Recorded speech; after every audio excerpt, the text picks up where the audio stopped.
ஒரு படம் வெற்றி அடைஞ்சா அதுக்கு நான் காரணமான்னு கேட்டால் கிடையாது. இந்த படத்துடைய டைரக்டர், அவருடைய ஸ்கிரிப்ட் எல்லாமே அவர் தான். அதே மாதிரி ஒரு படம் தோல்வி அடைஞ்சால் மட்டும் அதுக்கு காரணம் நானா? ஆர்ஜே பாலாஜி ஒரு இயக்குனர், வெற்றிகரமான இயக்குனரானா கிடையாது. இந்த படத்தை சீக்கிரமாக முடிக்கணுங்கிற ஒரு கன்ஃபிடன்ஸ்க்காகவும் ஏஆர் ரஹ்மான் மியூசிக் போட்டது. ஏஆர் ரஹ்மான் எடுத்து தமிழ் சினிமாவில் எழுதப்படாத ஒரு இலக்கணம் இன்னமும் நம்ம மருதநாயகம் வரும் நம்ம நம்பிக்கிட்டு இருக்க மாதிரி வரும் அப்படின்னு நம்பிக்கிட்டு இருக்க ஒரு விஷயம் தானே தவிர அது வரும்.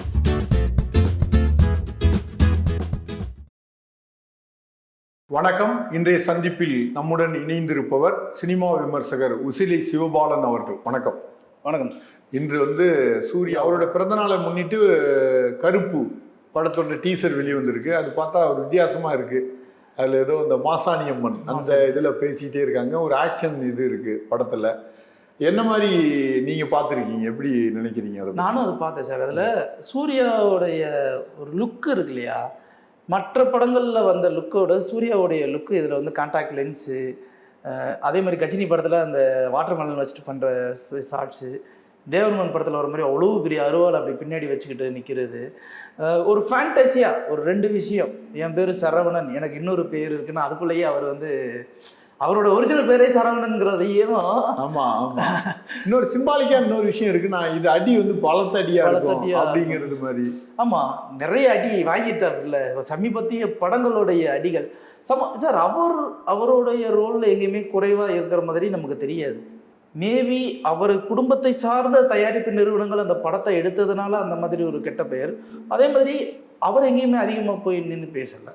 இப்போது அவருடைய மனைவியான ஜோதிகா அவர்கள் ஏதாவது பேசுகிறதா இருந்தாலும் சரி, இல்லை சிவகுமார் அவர்கள் ஏதாவது ஒன்று பேசுகிறது போது அது தேவையில்லாமல் சூர்யாவை பாதிக்குதோ அப்படின்னு தான் நான் நினைப்பதே தவிர, சூர்யா எந்த மேடையிலையும் போய் நின்று தன்னை பற்றியும் இப்படி அப்படின்னு எதுவுமே அவர் பேசுகிறது. ஒரு படத்துக்கு உண்டான வேலைகள் அது முடிஞ்சதுக்கப்புறம் அடுத்த படம் இப்படி தான் போயிட்டே இருந்திருக்காரு. ஆனால் இடையில அவருடைய படங்கள் சர்க்கிள்களில் பெரிய சர்க்கிள்கள். சூரரை போற்றுக்கு பிறகு சூரரை போட்டு ஓடிடி வெளிவந்தது. ஆனால் ஒரு ஹிட்டு தான் அது. அந்த படம் ஒரு சிறந்த திரைப்படம்.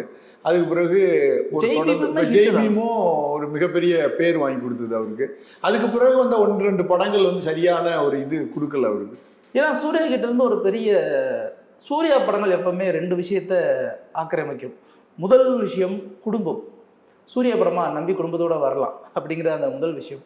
இரண்டாவது விஷயம், சூர்யா ஆக்ஷன் எல்லாத்தையும் தாண்டி ஒரு சமூக கருத்து ஏதாவது ஒரு இடத்துல எட்டிப்பாங்க. அது ரொம்ப மெல்லிய நூலிலேயே அழகா இருக்கும். இது ரெண்டுமே சமீபத்திய படங்கள்ல மிஸ்ஸிங். இப்போ ரெட்ரோ படத்தை எடுத்துக்கோங்க. ரெட்ரோ படம் ஒரு நேர்கோட்டில் அந்த கதை பயணிக்கவே இல்லை. சிரிப்பே வராத ஒருத்தனுக்கு சிரிக்கணுன்றது தான் கதை அப்படின்னு நம்ம நினைக்கும் போது அது ஃபர்ஸ்ட் ஹாஃப்லேயே முடிஞ்சு போயிடுது. கதையை முடிஞ்சு போச்சு. அப்போ திருப்பி இன்னொரு கதை ஆரம்பிக்குது.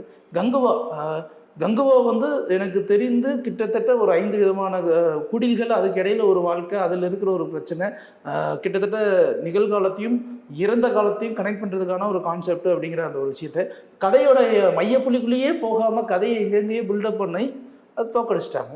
இப்படி ஒவ்வொரு படங்களுமே எதற்கும் துணிந்தவனும் அதே மாதிரி தான். இப்போ அதை என்ன சொல்ல வராங்கன்ற அந்த ஒரு விஷயத்த சொல்லாமல் எங்கேயோ கொண்டு போய் அதை இது பண்ணதுக்கப்புறம் இதுக்கு மற்றவர்கள் கொடுத்த அந்த ஓவர் பில்டப்பு, மிகைப்படுத்தி பேசின விஷயங்கள் இவருக்கு ஒரு பெரிய சர்க்கிளை கொடுத்து. லிங்குசாமி இயக்கத்தில் ஒரு படம் வெளிவந்தது. அதுதான் மிகப்பெரிய ஒரு இதை ஏற்படுத்தினது, ஒரு பாதிப்பை. அந்த விமர்சனம் ஓவரா இருந்தது. கற்றுக்கிட்டது மொத்தத்தை இதில் இறங்கிருங்க. இது என்ன பிரச்சனையாகுதுன்னா, ஒரு நடிகன் அவனுடைய வேலையை செய்கிறது மட்டும்தான் கடமை.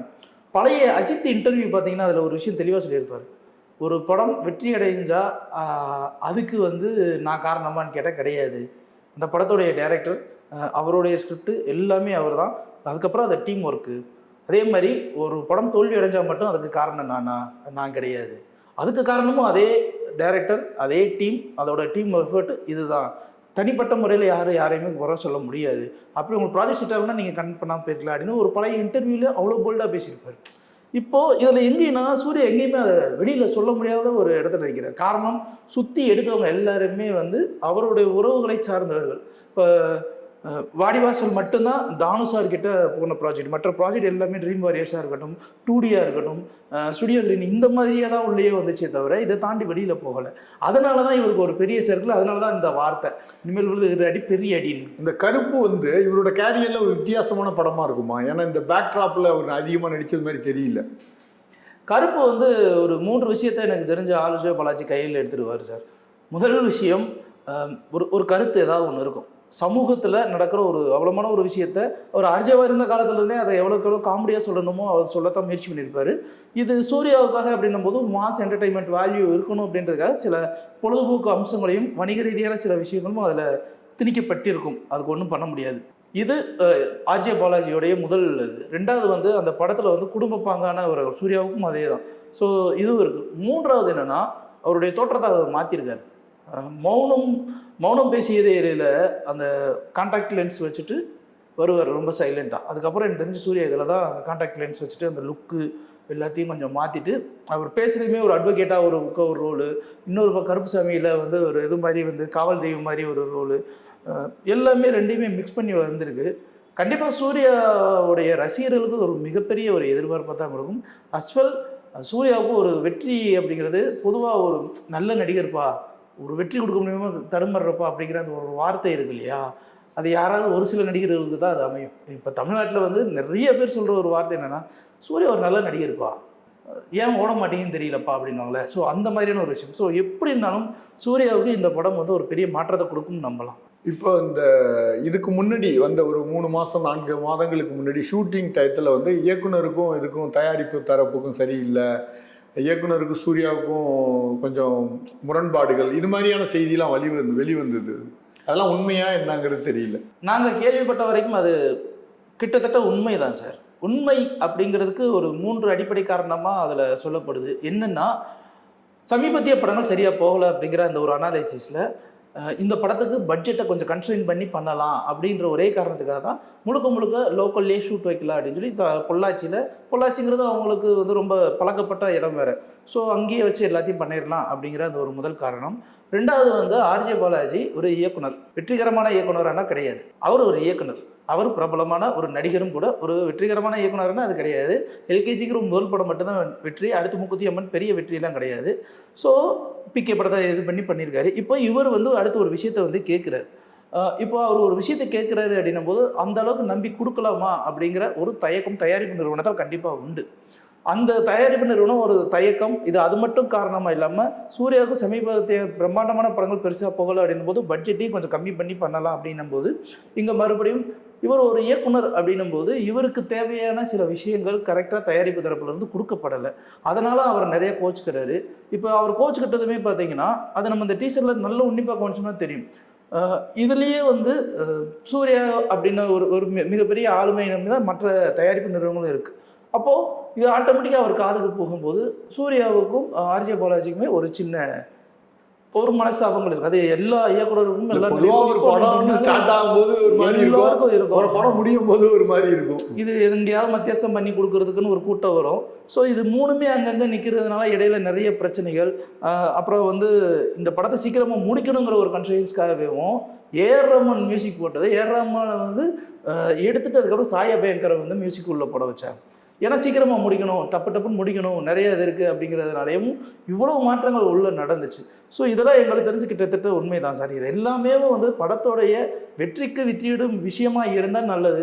இல்லை அப்படின்னா அது வந்து குற்றம் குறை எல்லாமே இனி சூர்யாவுக்கு வராது, அது ஒரு இயக்குனருக்கு தான் போகும். அது முற்றிலும் உண்மை. இப்போ வாடிவாசல் வந்து ஒரு பெரிய நம்பிக்கையான ஒரு படமாக இருந்தது அந்த ப்ராஜெக்ட், அது ஏன் கைவிடப்பட்டுட்டு அந்த வாடிவாசல்?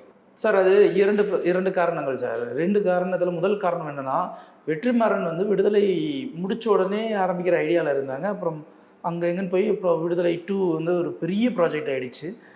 அப்போது விடுதலை முடிச்ச உடனே வாடிவாசல் அப்படின்ற ஒரு விஷயத்த ஆரம்பிக்கும் போது காலையெல்லாம் வளர்த்தாங்க, காலையெல்லாம் எடுத்து நிறைய விஷயங்கள் பண்ணாங்க. ஆனால் என்ன பிரச்சனை ஆயிடுச்சுன்னா அதுக்கப்புறம் அவர் சூர்யா கங்காவை முடிச்சுட்டு வந்துடுறேன் அப்படின்னா விடுதலை 2 முடிச்சுட்டு வந்துடுறேன், அதுக்கடுத்து உட்காரலாம் அப்படிங்கிற ஐடியாவில் போகும்போது 2 பெரிய ப்ராஜெக்ட் ஆகிடுச்சு. 2மே பெரிய ஒரு இடத்துக்கு போயிடுச்சு. இன்னும் சொல்ல போனால் கங்குவா ஒரு ஃப்ளாப்பில் வந்துருச்சு, விடுதலை 2 ஆவரேஜில் வந்து நின்றுச்சு. இப்போ இவங்க 2 பேரும் சேர்ந்து நிற்கும்போது வெற்றி என்ன சொல்கிறாருன்னா, நான் வந்து ஸ்கிரிப்ட் இன்னும் முழுசாக பண்ணலை அப்படின்னு ஒரு விஷயத்த சொல்கிறாரு. அது மட்டும் இல்லாமல் எனக்கு வந்து 2 வருஷம் ஃபுல்லாக கால் ஷீட் வேணும், இதை வந்து 2 பார்ட்டாக எடுக்கிறாங்கிற ஐடியாவில் இருக்கேன் அப்படின்ட்டு இந்த ஒரு தரப்பில், தயாரிப்பு தரப்பில் இவர் வெற்றி சொல்கிறாரு. அந்த பக்கம் வந்து என்ன சூர்யா சொல்கிறாருன்னா, எனக்கு வரிசையாக ஃப்ளாப் இருக்குது, எனக்கு இந்த 2 பார்ட்லாம் வேணாம், ஒரே பார்ட்டு, எவ்வளோ டேட்டு முடிக்க முடியுமா அப்படின்னு சொல்லி கேட்கும்போது 2 வருஷம் எனக்கு கம்பல்சரியாக கொடுத்தாகணும். அது ரொம்ப சிரமம் இல்லை அது. இப்போ இருக்கிற நிலைமையில 2 வருஷம்னா மக்கள் என்னை மறந்துடுவாங்கப்பா, அப்படிலாம் கொடுக்க முடியாது, ஒரே பார்ட்டு அப்படின்ற போது இது என்னென்னா இந்த 2 பேருக்கு உண்டான அந்த டேர்ம்ஸ் அண்ட் கண்டிஷன்ஸ் வந்து பெருசாக ஒர்க் அவுட் ஆகலை. இப்போது தானு சார் அந்த இடத்துல என்ன யோசிச்சாருன்னா, அவர் 2 பேருக்குமே அட்வான்ஸ் கொடுத்துட்ருக்காரு. 2 பேருக்குமே அட்வான்ஸ் கொடுத்து 2 பேருமே எடுத்து பண்ணலாம் அப்படிங்கிற ஐடியாவில் இருக்கும்போது தான் இந்த கேப்பை ஃபில்ஃபில் பண்ண என்ன பண்ணலாம் அப்படின்னு யோசிக்கும்போது, இப்போது சூர்யா சார் சொல்கிறாரு நான் ப்ராஜெக்ட் ட்ரா பண்ணிக்கிறேன் அப்படின்னு சொல்லி அவர் சொல்லும்போது தான், இல்லை நீங்கள் ட்ரா பண்ணாதீங்க, நீங்கள் இருங்க அப்படின்னு சொல்லிட்டு இப்போ மலையாள இயக்குனரை வச்சுட்டு ஒரு படத்துக்கு கதைக்கு பேசிட்டார். இன்னொரு பக்கம் வெற்றிமாறன் அதுக்கு வாங்கின அட்வான்ஸுக்கு என்ன பண்ணலாம் அப்படின்னும் போது, சரி அந்த அட்வான்ஸுக்கு கேப்பில் ஒரு சின்னதாக ஒரு படம் சிம்புவை வச்சு இது பண்ணிடலாம்.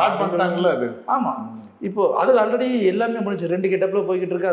அது நம்ம இன்னொரு எபிசோட்ல இப்போ அவ்வளோ விஷயங்கள் இருக்குது. இது ஒரு பக்கம் போய் இவங்க இப்போ என்னென்னா இந்த மத்தியஸ்தம் பண்ணி இந்த முடிச்சுட்டு அடுத்து இம்மிடியேட்டாக தானு சார் ப்ராஜெக்டை ஸ்டார்ட் பண்ணுற ஐடியாவில் தான் இது எவ்வளோக்கள் சீக்கிரமாக முடிக்கணும் அப்படின்னு சொல்லி முடிச்சது.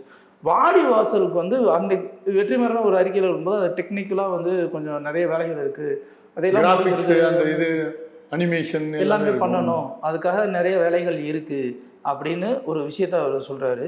இது தமிழ் சினிமாவில் எழுதப்படாத ஒரு இலக்கணம். இன்னமும் நம்ம மருதநாயகம் வரும் நம்ம நம்பிக்கிட்டு இருக்க மாதிரி வரும் அப்படின்னு நம்பிக்கிட்டு இருக்க ஒரு விஷயம் தானே தவிர இது வருமா வராதா அப்படிங்கிறது வந்து வெறும் 10% மட்டுமே சாத்தியக்கூறுகள் இருக்குது, 90% இல்லை. இப்போ சூர்யாவுடைய பிறந்த நாளில் கருப்பு டீசர் வந்திருக்கு.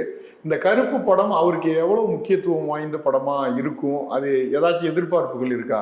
கருப்பு படம் ஒரு பெரிய முக்கியத்துவம் வாய்ந்த ஒன்று சார். அதுக்கு முதல்ல விடாத கருப்புன்னு பேர் வைக்கணும்னு தான் ஒரு ஐடியாவில் இருந்தாங்க. ஏன்னா விடாத கருப்பு தமிழ்நாட்டில் இருக்க அந்த 2K 90s 2K கிட்ட இருக்கவங்களை எல்லாருக்குமே தெரியும் அது எவ்வளோ பெரிய பழக்கப்பட்ட ஒரு சீரியல் அப்படின்னு சொல்லிட்டு. அப்புறம் என்ன நினச்சாங்கன்னு தெரியல, அதை மாற்றிட்டாங்க. ஆனால் நீங்கள் அந்த படத்தை பார்க்கும்போது நிறைய விஷயங்களை நோட்டீஸ் பண்ணலாம். அதில் குறிப்பாக வந்து வழக்கம் போல் ஒரு கிராமத்தான், வழக்கம் போல் ஒரு அட்வொகேட் அப்படின்ற இந்த 2 விஷயத்தையும் தாண்டி அதுக்குள்ளே ஒரு ஆக்ஷன் பேக்கிங் இருக்கு இல்லையா, அன்பரியோட அந்த ஆக்ஷன் சீக்வன்ஸ்லாம் பார்த்தீங்கன்னா செம்மையாக இருக்கும். அந்த அன்பரியோட ஒவ்வொரு ஆக்ஷனுமே வந்து வேற லெவலில் இருக்கும். இது மற்ற சூர்யா படங்கள்லாம் கொஞ்சம் வயலண்ட்டாகவும் இருக்குது, அந்த டீசரில் இருக்குது. அதே மாதிரி வந்து ரெட்ரோ படத்தில் சூர்யா சிகரெட் பிடிச்சிட்டு வந்தாருன்னு யாரோ கம்ப்ளைண்ட் பண்ணாங்க. இதில் அவர் சுருட்டே பிடிக்கிறாரு, ஏன்னா கருப்புசாமி சுருட்டு பிடிக்கிறாரு அப்படிங்கிற இப்போ யாரும் பேசவும் முடியாது. ஆர்ஜே பாலாஜி கொஞ்சம் விஷயம் இல்லை ஆள், அதனால வந்து சில விஷயங்கள் என்ன பேசணும் எப்படி பேசணும் அப்படின்னு டேக்கிள் பண்ணக்கூடிய ஒருத்தவர். என்னை பொறுத்த வரைக்கும் இது சூர்யாவுக்கு வந்து ஒரு மிகப்பெரிய திருப்பு முனையாக இருக்கும் அப்படிங்கிறத நம்ம ஆணித்தரமாக நம்பலாம். ஏன்னா அதில் அந்த சாத்தியக்கூறுகள் இருக்குது. இதுக்கப்புறம் இது போஸ்ட் ப்ரொடக்ஷன்லேயும் இதோடைய ப்ரொமோஷன்ஸ்லையும் இதோட பப்ளிசிட்டிலையும் தான் அது எந்த அளவுக்கு ரீச் ஆகும் அப்படிங்கிறதும் இருக்குது. மீண்டும் பேசுவோம். நன்றி, வணக்கம். நன்றி. இந்த வீடியோ உங்களுக்கு பிடிச்சிருந்தா லைக் பண்ணுங்க, ஷேர் பண்ணுங்க, கமெண்ட் பண்ணுங்க. மறக்காம OH சினிமா சேனலுக்கு சப்ஸ்கிரைப் பண்ணுங்க.